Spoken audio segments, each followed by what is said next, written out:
All right, we got it going. All right. This is for the anime group as well as my rears for a Q&A. Let's see. Favorite ice cream flavor? Dependent mood. Feeling strawberry at the moment. Don't know why. Best story to write. Misere, for sure. Just because of all the elements in it. But I kind of like a lot of stories because, I mean, when you write, you have your own style. And I don't think a lot of styles are the same. Some depend on details. Some people depend on plot. Depends if you're more of a storyteller like myself, as people say. But I kind of like a little bit of romance, ichi, drama, and comedy, all in the same. That just seems to be working at the moment. So there's a few of them like that, and I don't think there's one chapter that I've hit publish and actually, said, you know what, I didn't like it. League of Legends or Dota, DOTA. Both. Can't have one without the other, because why the hell not? Motivation. I guess it depends on, writing and then just like, reality. Like, motivation right now is, I just had foot surgery June 22nd. I was told full strength, 7 to 10 days. Went in for a checkup, got my stitches taken out, and I said, so what now? He goes, well, for a minimum, you're shut down. I'm like, what? And he said, well, I'll reevaluate you in 3 weeks. And I'm like, oh, that's just great. That's just great. Lovely.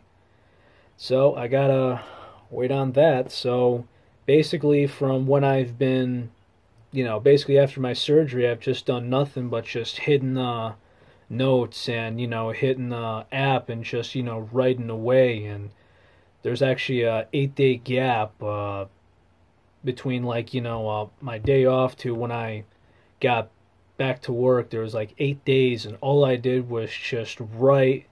I was dizzy from the stuff that they were taking me the few days, just, basically kicking back or on a couch or on my laptop, sitting in these all awkward positions, just writing. And until I went back to work, every single chapter was updated for every story that was still going on, and that was actually a good achievement of mine.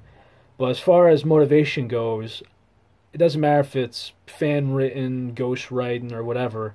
I want to make this. I want to make this happen. And I don't care what anyone says. I'm going to do my very best to do so.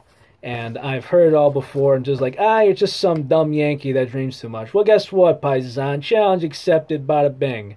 It's going to happen one day. To what extent, I don't know. Favorite Rosario girl, favorite DXD girl. Misere, that's obvious, just because of development purposes and what character I think she can be. DXD girl, it sounds cliche, but Rias, just because basically you have a rich girl, a powerful girl, and a beautiful, rich, powerful, beautiful. There's basically a lot of elements to Rias, and she loves and cares about everyone the same way.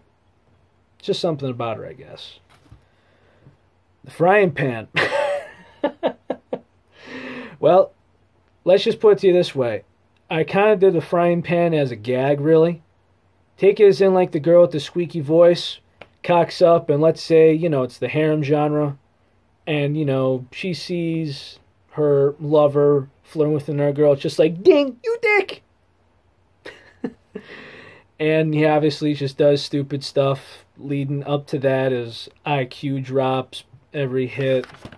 It was actually just an idea, and I thought it was going to be a one-time thing, but they actually love it and appreciate it so much. It's making Issei in a lot of these DXD stories make him become the butt monkey, which I have no problem doing. Volume 2s. Well, confirmed right now, we got Misere for Volume 2. Right now, I just... Chapter 49 was published like, maybe 2 days ago. 3's a stretch. And Rias, it's confirmed that there'd be Volume 2, although that's going to be That's going to be sooner than probably Misere's story. But basically, this was all done because of, you guys. You know what I mean? It's because you guys, drive it there. You guys are the ones that want it. You're the guys that get involved, share ideas, and everything else. As far as other Volume 2s go, nothing else is confirmed, but Akino is on the fence. Akino is definitely on the fence for a Volume 2, considering all the elements that are happening in there. Do you like the admin role? Yeah.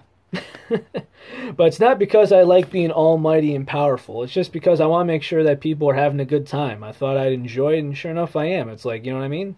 I don't mind, breaking up arguments. I haven't had too many, but, it happens. And there's been some where I've seen where, admins abuse power, and some people will kick anyone from it. I mean, I'm not going to mention names, but those people know who they are, and I just want to make sure that anyone could, post something, comment something, or, like something without, without any bash. We could be civil about this. And, you know what? Sometimes I'm in a tough spot, but I try to do the best I can to draw right down the line every time, and that includes some of my friends involved, too. Let's see. Favorite roleplay. This dude, Jason, from the UK, does a lot of good stories. Let's see, we've done Rosario, we've done DXD, we've done some unique ones. We've done a good amount of unique ones that have gone very, very well. And there's this girl from Germany, for the Ruby shippers. I know some people aren't, Lancaster people. I'm more of an Arcos guy myself, but she played as Ruby and I played as Jean, and it got to the part where it was just training in the Beacon Forest, and it came to, this big thing, and, Ruby finding out that Crow's her dad and stuff. Please don't bash that theory. It's just, it was just an idea that we had, and we kind of went through it. Favorite fanfic outside of yours? There's actually a funny one. Brian Wingo actually showed me this one. It's another Rosario one, but basically we got Mocha's evil sister kidnaps him from his house, brings him to this motel, gives him this drugged potion, and to sum it up, 9 months later, knocks on his doorstep and goes, "Hey, here's your son, Lil Takashi." And I was just on the floor laughing. It was just great. Just the comedy aspects of it. Let's see.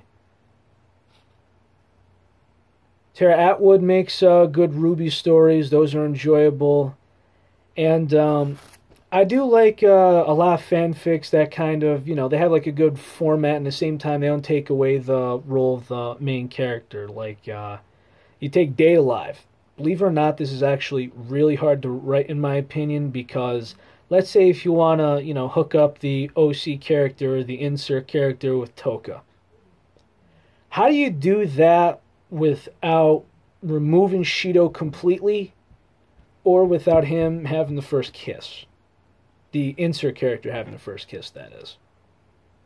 Makes it difficult. And let's see. Any of your notes? Whoa. What's next on the list? Irina is going to have a story soon. Let's see what else we got on this request list. Got a couple one-offs coming that should only take, hopefully, like a day or two. And, well, basically this list is stacked front to back, and I got a couple of stories that are going to be going a few chapters just so I could give them a proper ending. And I work hard on this every single day, and basically just because I love it. And as far as original projects going, I got a Drunken Fastball. It's about this is actually a true story. 18, this guy out of his hometown in California got drafted by his favorite team. 2 weeks later, he was arrested for an alcohol-related thing, and it basically got to the point where, he just kept, alcohol was just killing him. And then years went by and he eventually spent prison time. And he's playing now, but he was basically signed a contract for $3 million at age 18. And he didn't actually hit the big stage until he was 30. All because of his inner demons. And I did have the names and the events changed, and all the other quirks switched out after that. Then there's going to be basically like, I'll kind of show you right here. Basically, like my laptop's right in front of me. This guy falls asleep watching anime, passes out. His hand goes through the laptop, and coincidentally pulls out a girl who happens to be in the anime. And they both wake up saying, like, okay, what on earth is going on? And she goes, put me back. And he goes, I can't do that because you die. So basically, she finds out eventually and she lives in the human realm. But that is a slow work in progress as far as other ones. But, hey guys, I think that's about it. I really enjoyed doing this, answering everybody's questions. And anything I missed, of course, just comment down below. Any questions, concerns, anything like that, any ideas. And you know what I mean? I love doing this, and let's just see how long I could do it for. I mean, there's a lot of good things. I've been happy I've been able to do this. It's been helping me recover from my injury, and I just hope I keep this going for as long as I can. Because it's actually not too bad. It's been treating me really good, and it makes me, helps me wake up every single day. It motivates me. But hey, I hope everyone takes care, has an awesome day, because everyone deserves it. Later.